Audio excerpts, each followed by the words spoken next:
السلام علیکم ورحمۃ اللہ وبرکاتہ۔ بسم اللہ الرحمن الرحیم۔ الحمد للہ وکفی وسلام علی عبادہ الذین اصطفی، اما بعد۔ اعوذ باللہ من الشیطان الرجیم، بسم اللہ الرحمن الرحیم۔ وَلِتُكْمِلُوا الْعِدَّةَ وَلِتُكَبِّرُوا اللَّهَ عَلَى مَا هَدَاكُمْ وَلَعَلَّكُمْ تَشْكُرُونَ۔ وقال سبحانه وتعالى: يا أيها الذين آمنوا بالله ورسوله۔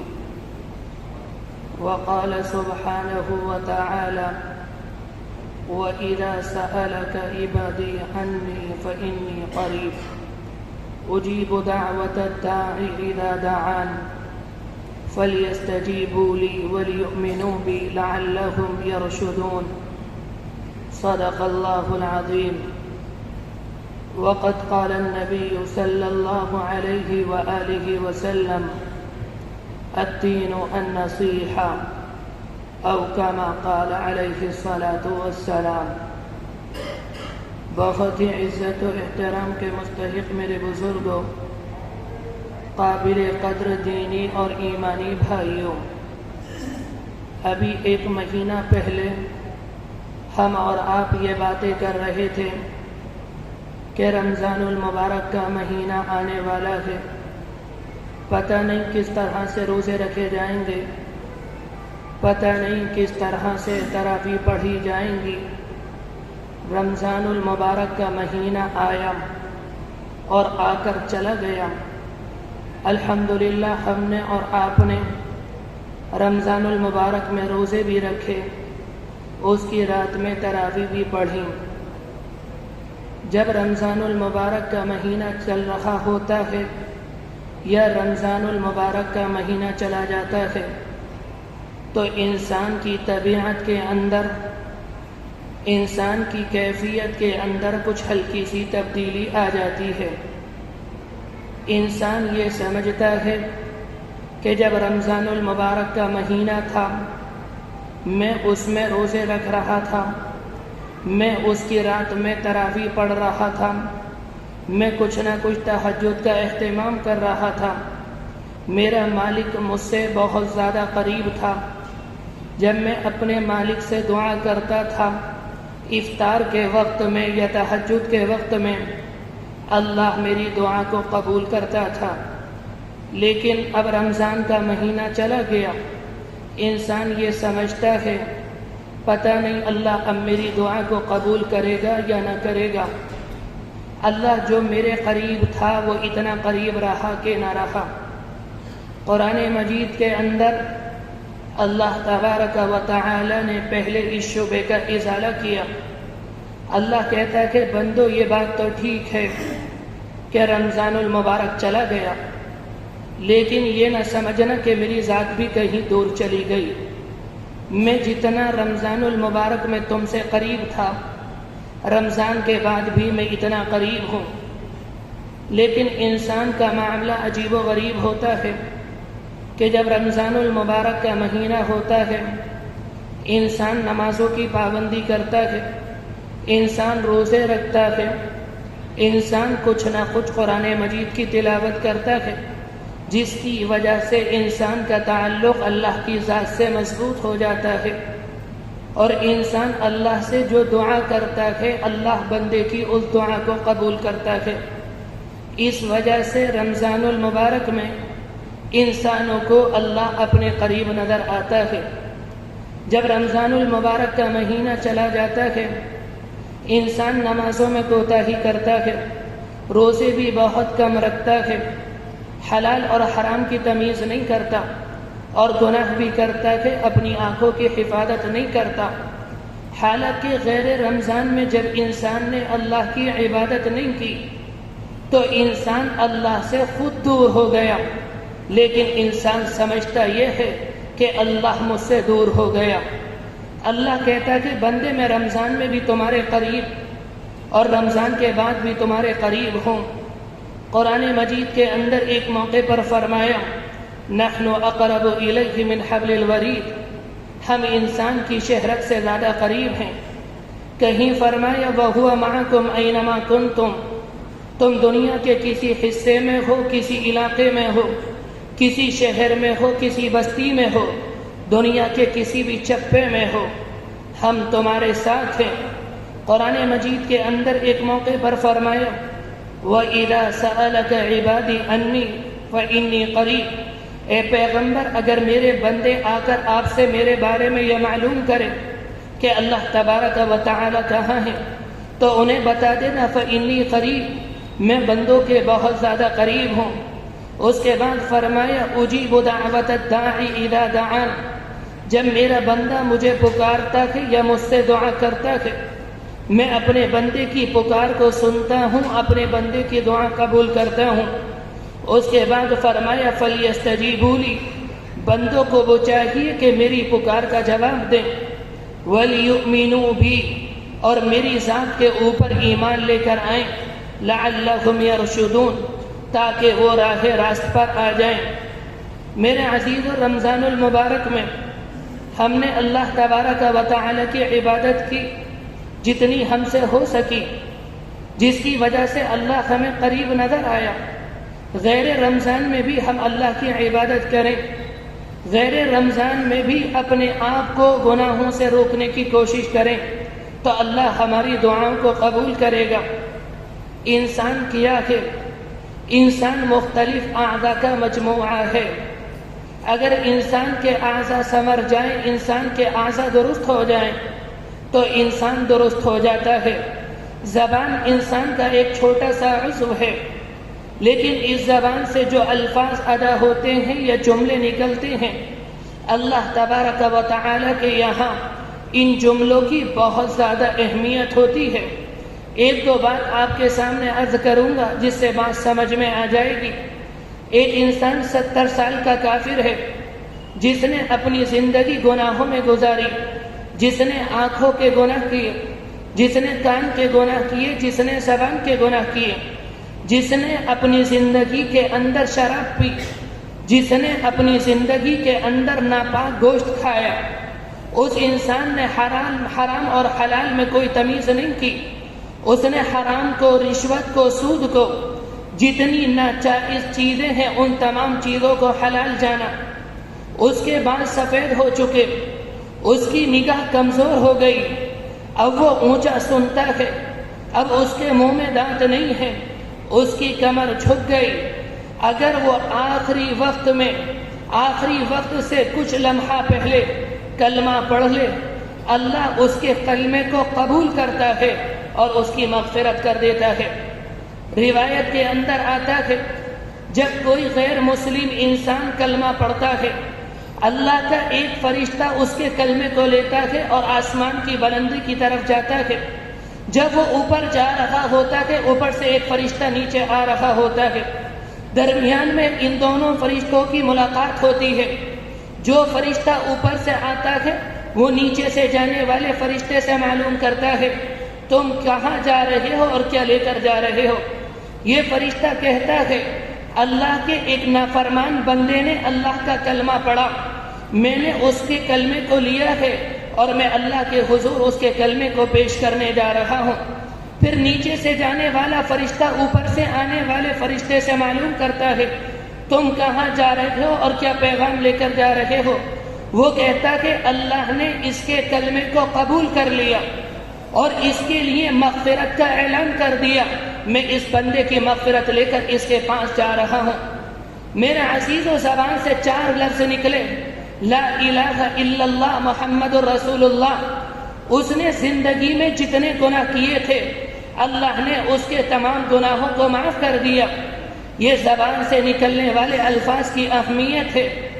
ہم اور آپ یہ سمجھتے ہیں کہ ہماری زبان سے جو الفاظ نکلتے ہیں اس کی کوئی اہمیت نہیں، جس کی وجہ سے ہم جھوٹ بولتے ہیں، جس کی وجہ سے ہم غیبت کرتے ہیں، جس کی وجہ سے ہم لوگوں کو تکلیف پہنچاتے ہیں اور جس کی وجہ سے ہم لوگوں کے درمیان اختلاف کراتے ہیں اور لوگوں کے درمیان جھگڑا کرا دیتے ہیں۔ قرآن مجید کے اندر آیت موجود ہے اسی زبان کے سلسلے میں۔ قرآن مجید کی آیت ہے یا ایھا الذین آمنوا لا یسخر قوم من قوم عسى ان يكونوا خيرا منهم ولا نساء من نساء عسى ان يكن خيرا منهن ولا تلمزوا انفسكم ولا تنابزوا بالالقاب۔ اے وہ لوگوں جو ایمان لے کر آئے، اپنی زبان سے اے وہ لوگوں جو ایمان لے کر آئے، تم میں سے کچھ لوگ دوسرے لوگوں کا مذاق نہ اڑائیں۔ ہو سکتا ہے کہ جن کا مذاق اڑایا جا رہا ہے وہ مذاق اڑانے والوں سے بہتر ہو۔ اسی طرح سے کہا گیا تم میں جو ایمان والی عورتیں ہیں وہ دوسری عورتوں کا مذاق نہ اڑائیں۔ ہو سکتا ہے کہ جن کا مذاق اڑایا جا رہا ہے، جو مذاق اڑا رہی ہیں وہ ان سے بہتر ہو۔ کہا گیا یہ ایک دوسرے کو برے الفاظ سے نہ پکارو۔ میرے عزیزو، جو انسان کی زبان سے الفاظ نکلتے ہیں اس کی اہمیت ہوتی ہے۔ ایک عورت اجنبیہ ہے، ایک عورت غیر محرم ہے، جس کی طرف ہم آنکھ اٹھا کر دیکھ نہیں سکتے، جس کی بات سے پردہ ہے جس سے ہم بات نہیں کر سکتے، جس کی آواز سے بھی پردہ ہے جس کی آواز ہم نہیں سن سکتے۔ اگر شرعی گواہوں کی موجودگی میں ہم یہ بات کہیں کہ میں نے اس خاتون کو اپنے نکاح میں قبول کیا، تو جو عورت اجنبیہ تھی جس کی طرف ہم نگاہ اٹھا کر دیکھ نہیں سکتے تھے وہ شریک حیات بن جاتی ہے۔ اسی طرح سے جو عورت شریک حیات ہے، انسان کی بیوی ہے، انسان کی زوجہ ہے، اس نے اپنی زبان سے 3 مرتبہ طلاق کا لفظ نکالا کہ میں نے تمہیں طلاق دی، میں نے تمہیں طلاق دی۔ جیسے ہی اس نے اپنی زبان سے یہ لفظ ادا کیا، جو عورت شریک حیات تھی، جو عورت اس کی بیوی، اس کی زوجہ تھی، یہ اب اس کی بیوی نہ رہی، یہ اس کے لیے اجنبیہ بن گئی، یہ اس کی طرف اب نگاہ اٹھا کر دیکھ نہیں سکتا۔ اب اس انسان کا اس کی آواز سے پردہ ہے۔ میرے عزیزو، انسان کی زبان سے جو الفاظ نکلتے ہیں اس کی اہمیت ہوتی ہے۔ ایک مرتبہ صحابہ اکرام اللہ کے رسول علیہ السلام کے پاس آئے اور معلوم کیا کہ اللہ کے رسول جہنم میں اکثر لوگ کس اعمال کی وجہ سے جائیں گے، کس اعضاء کی وجہ سے جائیں گے۔ آپ علیہ السلام نے فرمایا تھا 2 اعضاء کی وجہ سے اکثر لوگ جہنم میں جائیں گے۔ آپ نے فرمایا تھا اگر کوئی انسان اپنی زبان کا غلط استعمال کرتا ہے یا کوئی انسان اپنی شرمگاہ کا غلط استعمال کرتا ہے، ان 2 اعضاء کی وجہ سے اکثر لوگ جہنم میں جائیں گے۔ ایک حدیث شریف کے اندر آتا ہے، آپ علیہ السلام نے صحابہ اکرام سے فرمایا تھا اگر کوئی انسان مجھے اپنی زبان کے صحیح استعمال کی ضمانت دیتا ہے یا کوئی انسان اپنی شرمگاہ کے صحیح استعمال کی مجھے ضمانت دیتا ہے، میں اس کے لیے جنت کا وعدہ کرتا ہوں۔ میں اس بات کا ضامن ہوں اگر اس نے دنیا میں اپنی زبان کا صحیح استعمال کیا اور اس نے اپنی شرمگاہ کا صحیح استعمال کیا، میں اسے جنت میں گھر دلاؤں گا۔ ایک مرتبہ صدیق اکبر کو دیکھا کہ اپنی زبان پکڑے ہوئے ہیں، اپنی زبان کو اینٹھ رہے ہیں۔ لوگوں نے معلوم کیا صدیق اکبر سے آپ یہ کیا کر رہے ہیں؟ کہنے لگے اس کی وجہ سے اکثر لوگ جہنم میں جائیں گے۔ میں نے اپنی زبان کو اس لیے پکڑا ہے تاکہ میری زبان سے کوئی غلط بات نہ نکل جائے۔ میرے عزیزوں، میرے بھائیوں، حدیث شریف کے اندر آتا ہے ایک انسان اتنے گناہ کرتا ہے، اتنے گناہ کرتا ہے، اتنے گناہ کرتا ہے کہ جہنم کے دہانے پہ، جہنم کے کنارے پر پہنچ جاتا ہے، لیکن اس کی زبان سے ایک ایسا جملہ نکلتا ہے اللہ کو وہ اتنا پسند آتا ہے، اللہ اس کے اوپر جہنم کو حرام کر دیتا ہے اور اس کے لیے جنت واجب کر دیتا ہے۔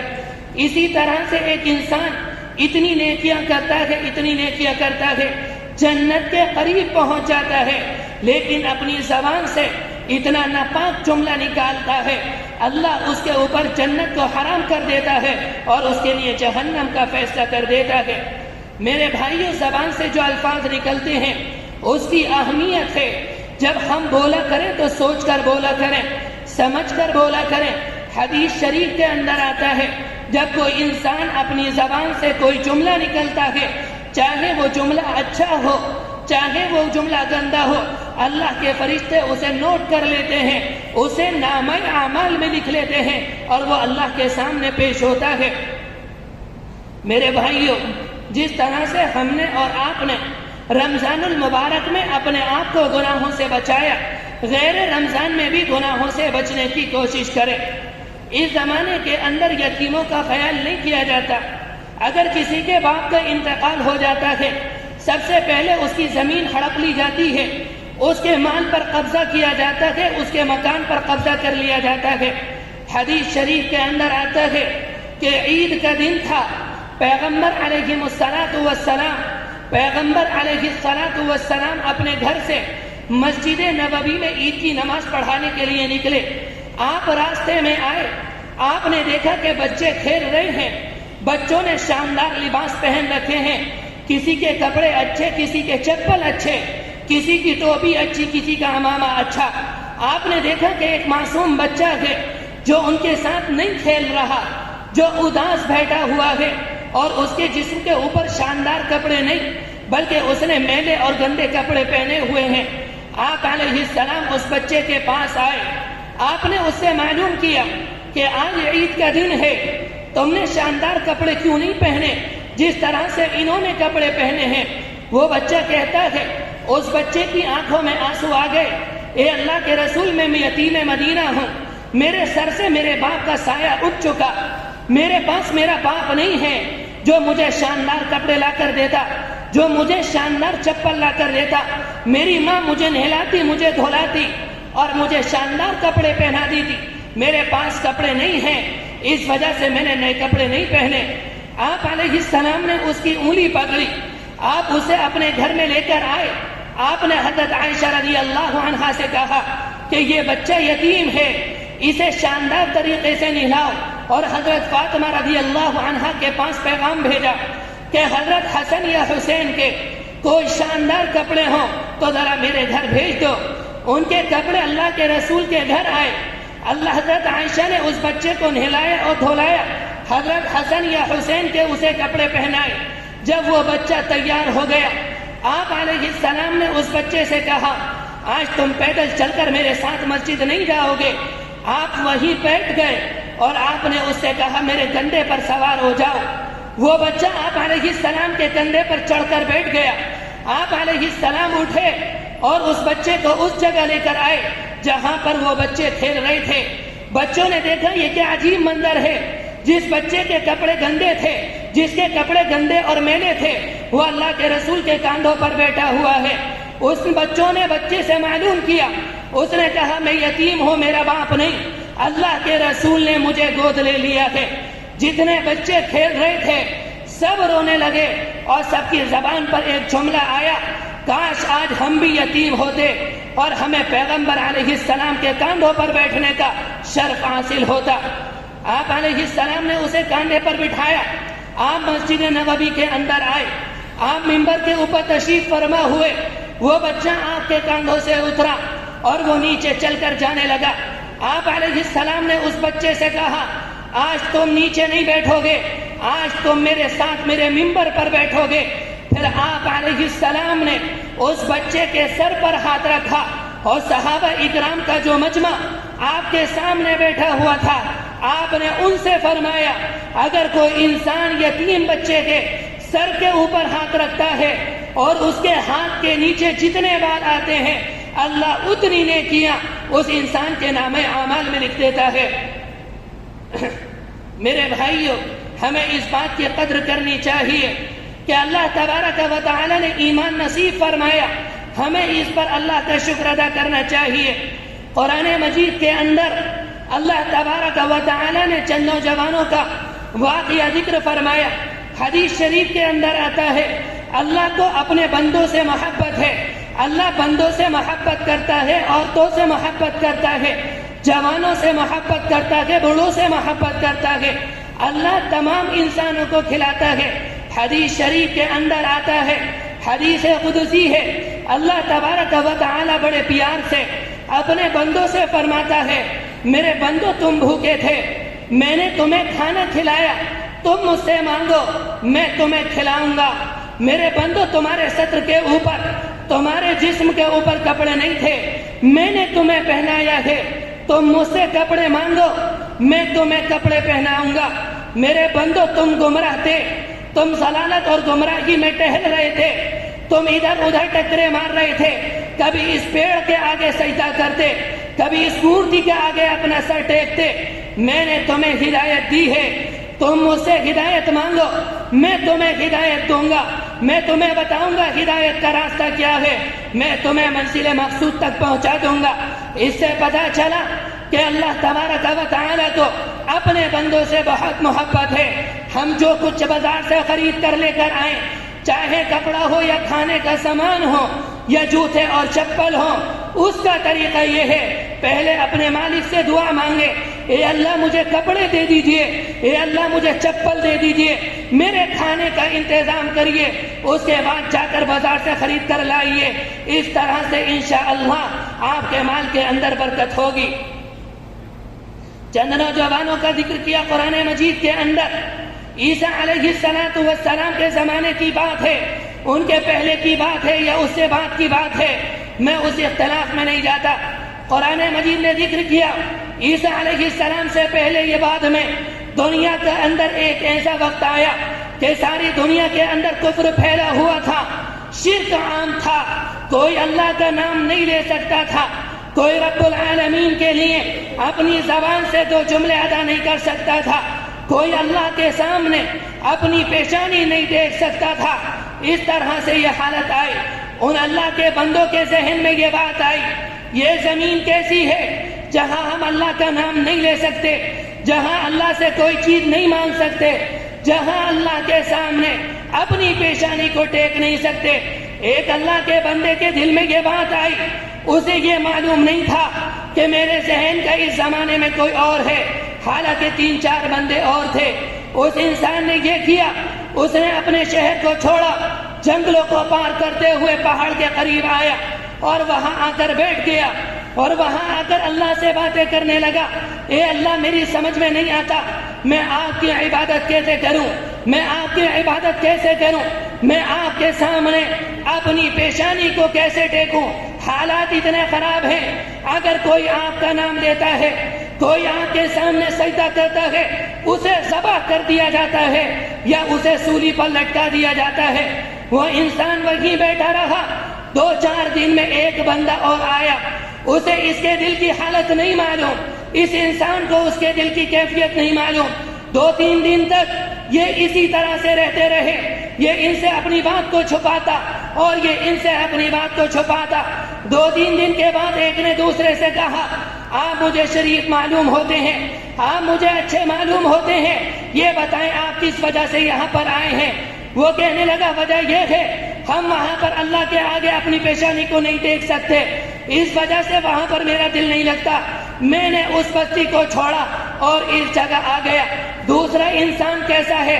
قسم خدا کی یہی میری دل کی کیفیت ہے، وہاں میرا دل نہیں لگتا، اس وجہ سے میں نے اس بستی کو چھوڑا ہے۔ قرآن مجید کا جملہ ہے 3 ہو گئے 4 ہو گئے، قرآن مجید میں 7 کی مقدار رکھی ہے۔ جب وہ 7 لوگ اکٹھا ہو گئے، اللہ تبارک و تعالی نے ان کے دل کے اندر یہ بات ڈالی کہ قریب میں ایک غار ہے، تم اس غار کے اندر چلے جاؤ۔ مسئلہ بیوی بچوں کا نہیں تھا، مسئلہ کاروبار کا نہیں تھا، مسئلہ کھیتی باڑی کا نہیں تھا، مسئلہ اپنی ایمان کی حفاظت کا تھا۔ وہ اس غار کے اندر چلے گئے۔ 15 پارے میں قرآن مجید کی آیت ہے، اللہ کہتا ہے اپنے ان بندوں سے، بندو تم نے وہ کیا جو تمہاری طاقت ہے، اب میں وہ کروں گا جو میری طاقت ہے۔ اللہ نے وہ غار کے اندر داخل ہوئے، قرآن مجید کے اندر آتا ہے اس غار کے اندر اللہ نے انہیں 300 سال سنایا۔ اللہ کی قدرت یہ تھی کہ اللہ جب سلانے پر آتا ہے بغیر کھانے کے سلانے پر قادر ہے، بغیر پانی کے سلانے پر قادر ہے، بغیر بستر کے سلانے پر قادر ہے۔ وہاں کوئی بستر نہیں تھا، وہاں کوئی کھانے کا انتظام نہیں تھا، جس بستی کو چھوڑ کر آئے تھے وہاں پر ان کے رہنے کے لیے شاندار انتظام تھا، وہ بستر پر چھوڑتے تھے، سوتے تھے۔ اللہ نے ان بندوں سے کیا، بندو تم نے وہ کیا جو تمہاری طاقت ہے اور میں وہ کروں گا جو میری طاقت ہے۔ اللہ نے انہیں 300 سال سنایا۔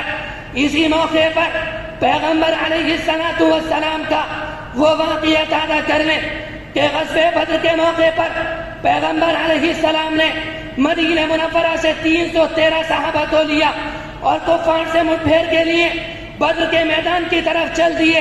کفار سامنے 1000 تھے جن کے پاس ہتھیار تھے، جن کے پاس تلواریں تھیں، لڑنے کا سارا جنگی سامان ان کے پاس موجود تھا۔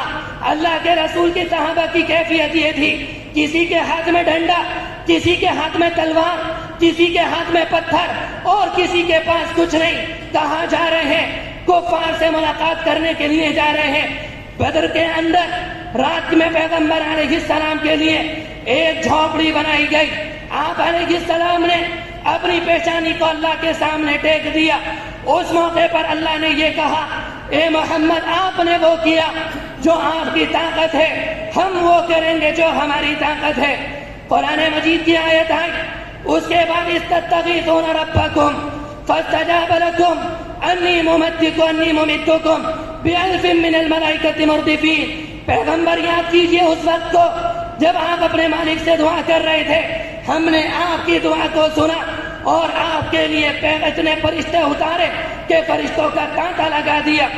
ایک وقت ہوا آیا، بدر کے اندر مقابلہ ہوا، صحابہ اکرام کو فتح ملی اور کفار ناکام ہوئے۔ جب صحابہ اکرام مدینہ منورہ میں آئے، ایک اللہ کے بندے نے معلوم کیا بدر کے اندر کیا ہوا۔ وہ صحابی کہتے ہیں، اللہ کی قسم عجیب منظر تھا، ہمیں ایسا لگ رہا تھا کہ ہمارے سامنے بندھے ہوئے اونٹ ہے، ہم جس کی چاہیں گردن مارے، کوئی اپنی جگہ سے ہلنے کو تیار نہیں۔ میرے عزیزو، اس زمانے میں اللہ ہم سے یہی کہتا ہے، جو تمہاری طاقت ہے تم وہ کرو، میں وہ کروں گا جو میری طاقت ہے۔ آج ہماری نماز پڑھنے کی طاقت ہے، ہم نماز پڑھیں، ہماری زکوٰۃ دینے کی طاقت ہے، ہم زکوٰۃ دیں، ہم اپنے آپ کو گناہوں سے روک لیں۔ لیکن عجیب معاملہ ہے، انسان کی جس کی طاقت ہے انسان وہ نہیں کرتا، انسان نماز نہیں پڑھتا، انسان روزے نہیں رکھتا، انسان ٹھیک سے زکوٰۃ نہیں دیتا، اپنے آپ کو گناہوں سے نہیں روکتا، اپنے آپ کو حرام کاری اور مکاری سے نہیں روکتا۔ اس کے بعد امید یہ لگاتا ہے، اے اللہ جو آپ کی طاقت ہے آپ اس کے مطابق فیصلہ کریں۔ اللہ کہتا ہے، بندو میرا قانون ہے، پہلے تم وہ کرو جو تمہاری طاقت ہے، پھر میں وہ کر کے دکھاؤں گا جو میری طاقت ہے۔ میرا عزیزو، اس زمانے میں اپنے ایمان کی حفاظت کریں، ہم ایمان کی حفاظت نہیں کرتے۔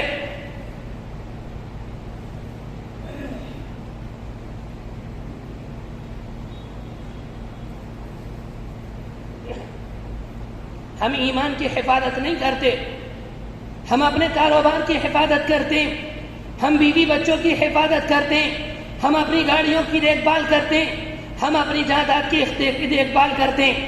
اگر دیکھ بھال نہیں کرتے تو ایمان کی نہیں کرتے۔ میرے بھائیوں، جس زمانے میں حضرت عمر رضی اللہ عنہ کا دور خلافت تھا، عمر رضی اللہ عنہ کا طریقہ یہ تھا کہ رات میں گشت کیا کرتے تھے۔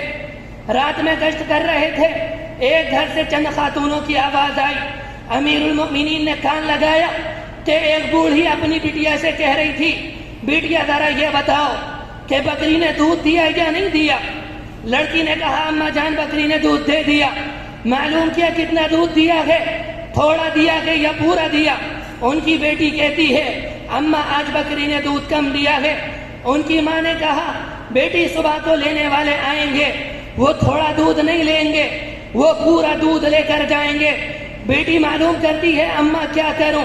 وہ کہتی ہے، بیٹی پانی ملا دو، مقدار پوری کر دو، صبح کو جو لینے آئے انہیں پورا دودھ مل جائے۔ ان کی بیٹی کہتی ہے، اماں امیر المؤمنین نے منع کیا ہے، کسی کو دھوکہ نہ دو۔ اماں یعنی بوڑھی عورت کہتی ہے، اس وقت امیر المؤمنین کو ہی دیکھ رہے ہیں۔ لڑکی کی زبان سے جملہ نکلا، اماں اگر امیر المؤمنین نہیں دیکھ رہے تو امیر المؤمنین کا مالک تو سن رہا ہے، امیر المؤمنین کا مالک تو دیکھ رہا ہے۔ حضرت عمر کے کان میں یہ جملہ پڑا، بہت خوش ہوئے، لوٹ کر گھر آ گئے۔ صبح میں معلوم کیا کہ لڑکی کی عمر کیا ہے، پتہ چلا کہ لڑکی جوان ہے، امیر المؤمنین کا لڑکا جوان تھا۔ امیر المؤمنین نے اپنے بیٹے سے اس لڑکی کی شادی کر دی۔ میرے عزیزو، یہاں رک کر آپ سے ایک بات کہنا چاہتا ہوں، جس زمانے میں ہم اپنی بیٹی کی یا ہم اپنے بیٹے کی شادی کرنے جاتے ہیں، ہماری نگاہ دین پر نہیں ہوتی، ہماری نگاہ حسن پر ہوتی ہے، ہماری نگاہ مال پر ہوتی ہے، ہماری نگاہ گاڑیوں پر ہوتی ہے، ہماری نگاہ پیسوں پر ہوتی ہے۔ میرے بھائیوں، یہی وہی وجہ ہے پہلے زمانے میں جب تک امت کے حالات درست تھے، امت دہیج کی طرف آنکھ اٹھا کر نہیں دیکھتی تھی، امت مال کو نہیں دیکھتی تھی، امت دین کو دیکھتی تھی۔ امیر المومنین نے شادی کی، ایک وقت وہ آیا، یہ لڑکی جوان ہو گئی، بوڑھی ہو گئی، اور آگے چل کر حضرت عمر ابن عبدالعزیز کی یہ نانی بنی۔ ایک وقت وہ آیا، عمر ابن عبدالعزیز کا دور خلافت آیا۔ ان کا دور عجیب تھا، جب یہ خلیفہ بنے ایک چرواہا دوسرے چرواہے سے کہہ رہا تھا، کون بادشاہ امیر المؤمنین بنا ہے؟ ہمارا خلیفہ کون ہے؟ جس دن سے یہ انسان خلیفہ بنا ہے، بھیڑیے ہماری بکری کو نقصان نہیں پہنچاتے، جس طرح سے ہماری بکریاں ٹہلتی ہیں، بھیڑیے ساتھ ٹہلتے رہتے ہیں، ہماری بکری کو نقصان نہیں پہنچاتے۔ ایک دن عجیب و غریب منظر ہوا، ایک بھیڑیا آیا، بکری کے بچے کو اٹھا کر لے گیا، چرواہے کی زبان سے ایک جملہ نکلا، لگتا ہے کہ امیر المؤمنین رخصت ہو گئے۔ تحقیق کی گئی، پتہ چلا کہ تھوڑی دیر پہلے عمر ابن عبدالعزیز دنیا سے جا چکے ہیں۔ ان کی حکومت معمولی نہیں تھی، تقریباً 3 بر اعظموں پر عمر ابن عبدالعزیز کی حکومت تھی۔ عید کا وقت آیا، ان کی جو بیوی تھی، ان کی جو اہلیہ تھی، وہ بھی بادشاہ کی بیٹی تھی۔ انہوں نے اپنی بیوی سے کہا، تمہارے پاس جو زیور ہے، تمہارے پاس جو یہ مال ہے، تمہارے پاس جو اسباب ہے، تم ان کی اتنے مستحق نہیں جتنے غربا مسلمان ہیں، تم انہیں مسلمانوں کے بیت المال میں رکھ دو۔ انہوں نے بیت المال میں رکھ دیا اور بیت المال سے تنخواہ لینے لگے، اتنی تنخواہ لیتے جس سے صرف گزارا ہو جاتا۔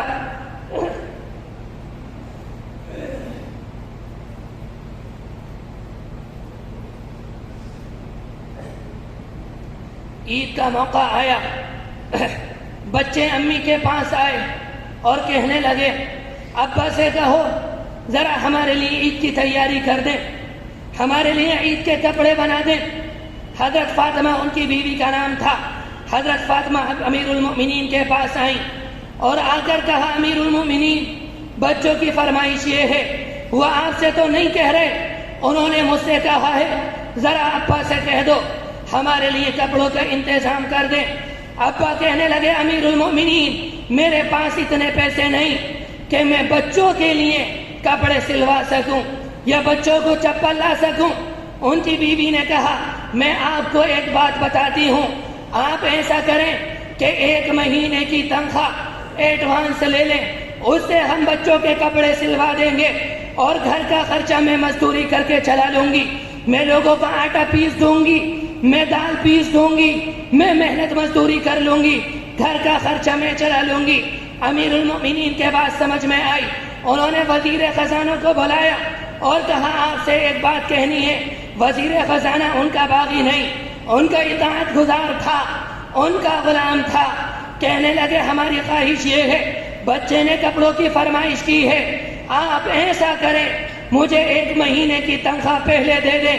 وزیر خزانہ نے ایک جملہ کہا، امیر المؤمنین، مجھے لکھ کر دے دیجئے کہ آپ 1 مہینہ دنیا میں زندہ رہیں گے، میں آپ کو 1 مہینے کی تنخواہ پہلے دے دوں گا۔ انہوں نے اپنی نگاہ نیچے کو کی اور اٹھ کر چلے آئے۔ بیوی سے کہا، بچوں سے معذرت کر لینا، میں انہیں کپڑے نہیں سلا سکوں گا، میں انہیں کپڑے نہیں دے سکوں گا۔ عید کا دن آیا، اس زمانے میں امیر المؤمنین عید کی نماز بذات خود پڑھایا کرتے تھے۔ ان کے خاندان کے بنی امیہ کے لوگ ان سے ملنے کے لیے آئے۔ جب انہوں نے اپنے خاندان کے نوجوانوں کو دیکھا، کوئی شاندار کپڑوں میں تھا، کسی نے شاندار خوشبو لگائی، کسی نے شاندار چپل پہنے، سب اوپر سے لے کر نیچے تک چمک رہے تھے۔ تھوڑی دیر کے بعد اپنے بچے آئے، دیکھا کہ بچوں کے کپڑے پرانے ہیں۔ امیر المؤمنین کی آنکھوں میں آنسو آ گئے اور بچوں سے کہنے لگے، بچوں، آج تمہیں اپنے باپ سے شکایت ہوگی، بچوں، آج تمہیں اپنے باپ سے گلہ ہوگا کہ تمہارے باپ نے عید کے موقع پہ تمہیں کپڑے نہیں دیے۔ بچے کہنے لگے، آج ہمیں شرم نہیں، آج ہمارا سر شرم سے نیچے نہیں، آج ہمارا سر فخر سے بلند ہے کہ کہ ہمارے باپ نے ہماری وجہ سے مسلمانوں کے بیت المال میں خیانت نہیں کی۔ میرے بھائیوں، ایسے ہوتے تھے ہمارے المؤمنین المؤمنین، وہ امت کے مال میں خیانت نہیں کرتے تھے۔ اس زمانے میں دیکھیں تو ہر انسان کوئی حرام لیتا ہے، کوئی سود لیتا ہے، کوئی رشوت لیتا ہے۔ اگر کسی سے معلوم کریں بھائی آپ حرام مال کیوں لے رہے ہیں، جواب یہ دیتے ہیں ہم اپنے لیے نہیں لے رہے، ہم اپنے بچوں کے لیے لے رہے تاکہ بچوں کا کیریئر اچھا ہو جائے، بچوں کے لیے کھانے پینے کا انتظام ہو جائے، بچوں کے رہنے کا انتظام اچھا ہو جائے۔ امیر المؤمنین کے پاس یعنی عمر ابن عبدالعزیز کے پاس ایک مرتبہ ان کے رشتہ دار نے ہدیے میں انار بھیجے۔ امیر المؤمنین نے اناروں کو دیکھا، بہت خوش ہوئے، بہت تعریفیں کی اور کہا انہیں میرا سلام کہنا، ان کے یہ جو انار ہیں یہ انہیں واپس کر دو۔ ان کا غلام کہنے لگا امیر المؤمنین یہ تو ہدیہ ہے، اللہ کے رسول ہدیہ قبول کرتے تھے، آپ ہدیہ قبول کیوں نہیں کر رہے؟ کہنے لگے وہ اللہ کے رسول تھے، اللہ کے رسول ہدیہ قبول کرتے تھے، یہ میرے لیے ہدیہ نہیں، یہ میرے لیے رشوت ہے۔ میرے بھائیوں، جب سے ہماری نوجوان قوم موبائل کے اندر گھس گئی، اپنی زندگی موبائلوں میں تباہ کر دی، کوئی یوٹیوب دیکھتا ہے، کوئی واٹس ایپ چلاتا ہے، کوئی فلموں میں اپنے گھنٹوں خراب کرتا ہے۔ جب سے یہ موبائل ہاتھ میں آیا، امت کے دلوں کے اندر بزدلی پیدا ہو گئی، امت نامت ہو گئی، امت کے اندر سے ایمانی جذبہ ختم ہو گیا۔ جب تک موبائل ہمارے ہاتھ میں نہیں تھا، ہم اپنی تاریخ پڑھتے تھے، امت کا کوئی بچہ بزدل نہیں ہوتا تھا، امت بہادر ہوتی تھی، امت کے اندر ہر بچے کے اندر ایمانی جذبہ نظر آتا تھا۔ آج یہ جو کمزوری نظر آ رہی ہے وہ وجہ یہ ہے امت نے اپنی تاریخ کو بلا دیا۔ جو کچھ کہا گیا اللہ تبارک و تعالی کہنے سننے سے زیادہ عمل کرنے کی توفیق نصیب فرمائے، سنتوں پر عمل کرنے کی توفیق نصیب فرمائے، گناہوں سے بچنے کی توفیق دے۔ جو لوگ دنیا سے جا چکے اللہ ان کی مغفرت فرمائے، جو بیمار ہیں انہیں شفا عطا فرمائے، اور جو جیلوں کے اندر ناجائز مقدمات میں پھنسے ہوئے ہیں اللہ تبارک و تعالی پردے غیب سے ان کی رہائی کا انتظام فرمائے۔ وآخر دعوانا ان الحمد للہ رب العالمین۔ میرے بھائیو، آج عید کا دن ہے۔ عید کی نماز بقیہ نماز کے مقابلے میں ذرا مختلف ہوتی ہے۔ عید کی نماز 2 رکعت یہ مردوں کے اوپر واجب ہے، عورتوں کے اوپر واجب نہیں۔ ان میں 6 تکبیریں زائد ہوتی ہیں۔ نماز کا طریقہ یہ ہے، امام صاحب جب مصلی پر آ کر تکبیر کہیں گے، نیت باندھ لی جائے گی، سنہ پڑھی جائے گی، اس کے بعد دوبارہ تکبیر کہی جائے گی، ہاتھ کانوں تک اٹھائے جائیں گے، پھر ہاتھوں کو چھوڑ دیا جائے گا، تیسری مرتبہ تکبیر کہی جائے گی، ہاتھ کانوں تک اٹھائے جائیں گے، پھر دونوں ہاتھوں کو چھوڑ دیا جائے گا، چوتھی مرتبہ تکبیر کہی جائے گی۔ امام صاحب قرآن مجید کی تلاوت شروع کریں گے۔ جس طرح سے بقیہ نماز میں رکوع سجدے کرتے ہیں اس طرح سے اس نماز میں رکوع اور سجدہ کریں گے۔ دوسری رکعت میں امام صاحب کھڑے ہوں گے، کھڑے ہونے کے بعد پہلے سورہ فاتحہ پڑھیں گے، اس کے بعد کوئی سورت کا پڑھیں گے، پھر تکبیر کہی جائے گی۔ ایک دم رکوع میں نہیں جانا ہے، دونوں ہاتھوں کو کانوں تک اٹھانا ہے، پھر ہاتھوں کو چھوڑنا ہے۔ امام صاحب پھر تکبیر کہیں گے، دونوں ہاتھوں کو کانوں تک اٹھانا ہے، پھر ہاتھوں کو چھوڑ دینا ہے۔ تیسری مرتبہ پھر تکبیر کہی جائے گی، دونوں ہاتھ کانوں تک اٹھائے جائیں گے، پھر ہاتھ چھوڑ دیے جائیں گے۔ چوتھی مرتبہ تکبیر کہی جائے گی اور رکوع میں چلے جائیں گے۔ بقیہ نماز اسی طرح ادا ہوگی۔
الله أكبر.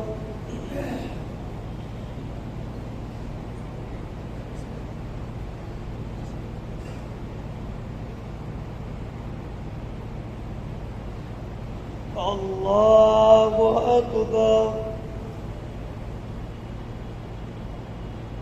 الله أكبر.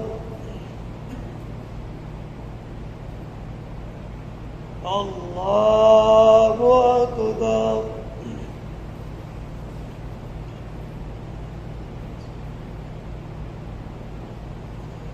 الحمد لله رب العالمين الرحمن الرحيم مالك يوم الدين إياك نعبد وإياك نستعين اهدنا الصراط المستقيم صراط الذين أنعمت عليهم غير المغضوب عليهم ولا الضالين.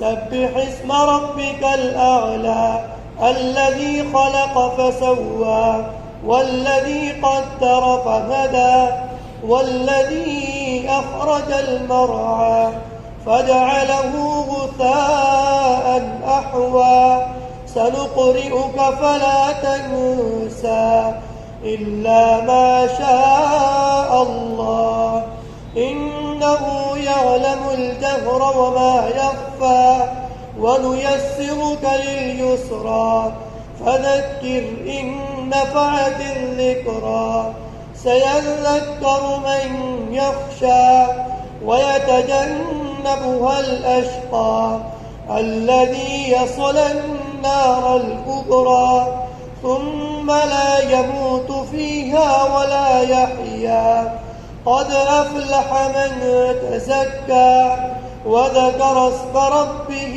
فصلى بل تؤثرون الحياة الدنيا والآخرة خير وأبقى إن هذا لفي الصحف الأولى صحف إبراهيم وموسى. الله أكبر.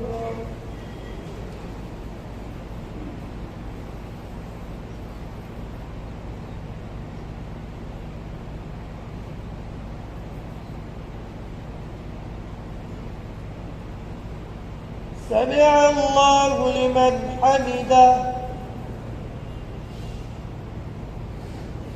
الله أكبر.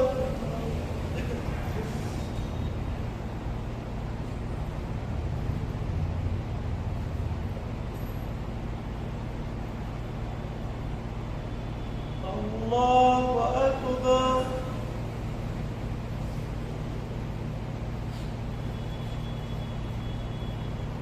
الله أكبر.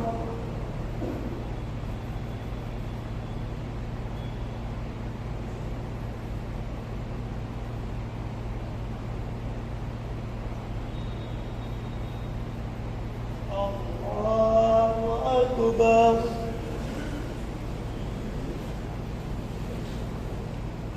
الحمد لله رب العالمين الرحمن الرحيم مالك يوم الدين إياك نعبد وإياك نستعين اهدنا الصراط المستقيم صراط الذين أنعمت عليهم غير المغضوب عليهم ولا الضالين.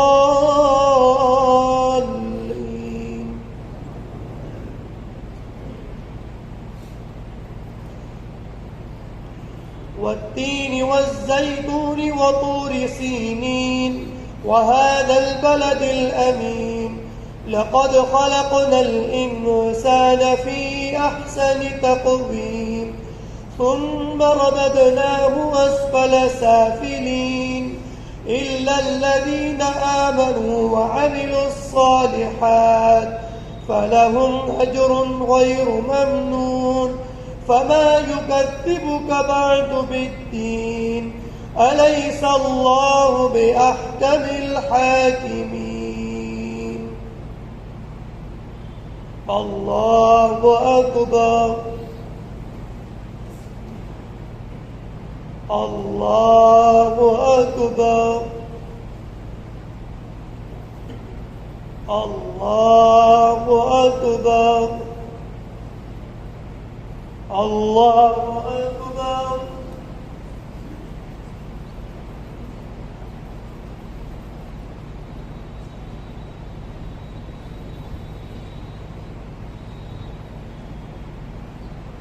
سمع الله لمن حمده الله أكبر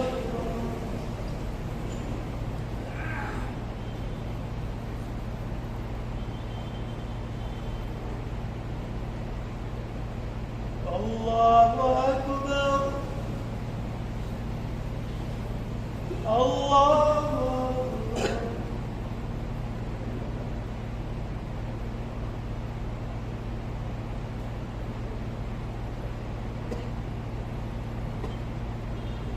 الله أكبر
السلام